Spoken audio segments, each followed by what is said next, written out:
¿Cuál es el error de la mayoría de entrenadores? Averaje. Enfatizan mucho las máquinas porque es más fácil decirle a alguien que se siente una extensión de cuádriceps que explicarle cómo hacer una buena sentadilla. El sudor no significa nada dentro del entrenamiento. No te hace que tu entrenamiento haya sido más efectivo, maravillosamente hablando. No. En un déficit calórico no significa que tienes que tener cero carbohidratos. Acuérdense que el carbohidrato es un hidrato que va directamente en el músculo y nos ayuda a la construcción de masa muscular.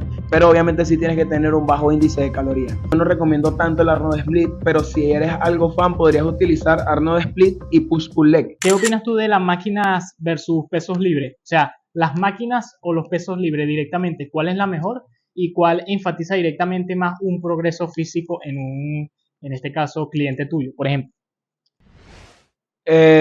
Recomiendo los pesos libres sobre las máquinas siempre. Y eso vamos a decir que es porque un peso libre te hace fuerte de forma general. Una máquina es analítica, pero si yo soy fuerte en una sentadilla, en un press banca, eso va a ser transferido directamente a cualquier ejercicio de bisagra de cadera, a cualquier ejercicio que sea de empuje. Si soy fuerte en un remo con barra, va a ser transferido directamente a cualquier tracción, sea un remo en barrateo, un remo gironda, sea un jalón al dorso, un pull down. Entonces, siempre considero que los pesos libres es muy importante enfatizarlo. Pero obviamente las máquinas son muy importantes. ¿Cuál es el error de la mayoría de entrenadores? Averaje, que enfatizan mucho las máquinas porque es más fácil decirle a alguien que se siente una extensión de cuádriceps que explicarle cómo hacer una buena sentadilla.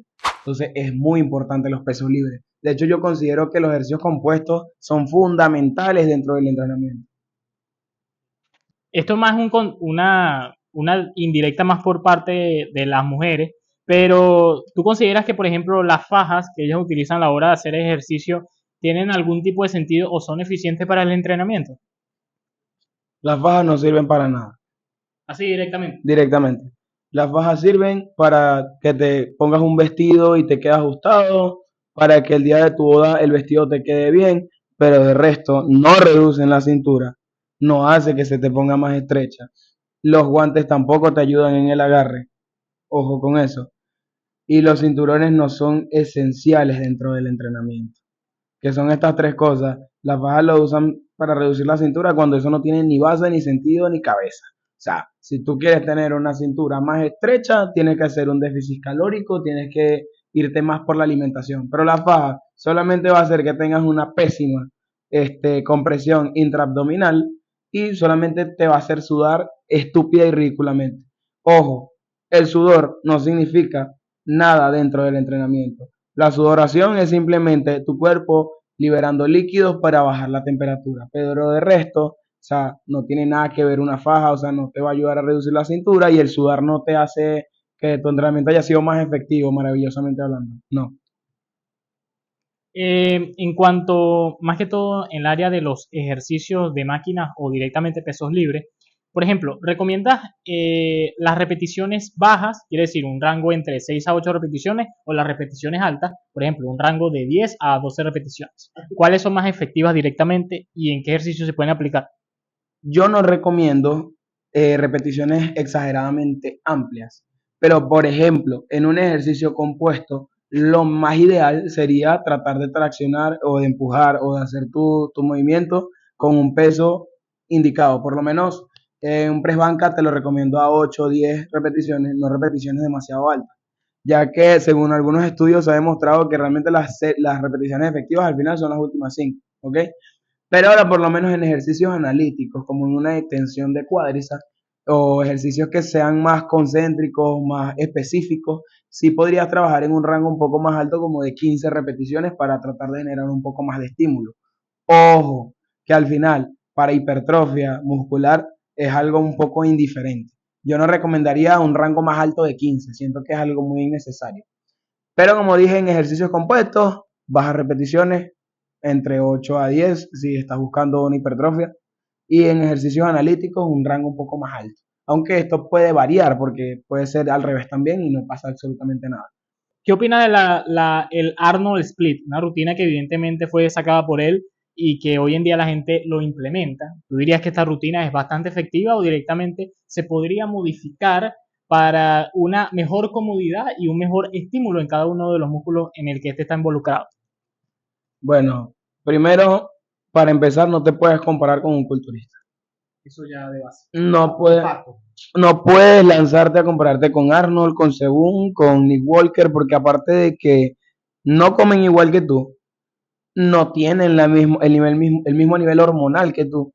No puedes compararte con alguien que está en otra categoría. Estamos hablando de personas naturales, ¿sí? Bueno, hablando dentro de ese excéntrico. Sí.